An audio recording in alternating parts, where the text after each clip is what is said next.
என் பேர் முகமது லுஹான். நான் 1ஆம் வகுப்பு பிரிவில் படிக்கிறேன். நான் இப்ப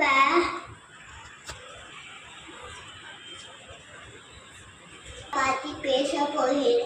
அறம் செய்ய விரும்பு என்பது ஔவையார் எழுதிய ஆத்திச்சூடியில் வரும் ஒரு கூறு. அறம் என்றால் தர்மம் எனப்படும். அறம் நமக்கு பல விஷயங்களை உணர்த்துகிறது. அறம் செய்ய விரும்ப அப்படின்னா நம்ம நல்லது செய்யணும். அறம் மற்றவங்களுக்கு நல்லது செய்யணும். எல்லாருக்கும் உதவி செய்யணும். சின்ன சின்ன உதவி செய்யறதா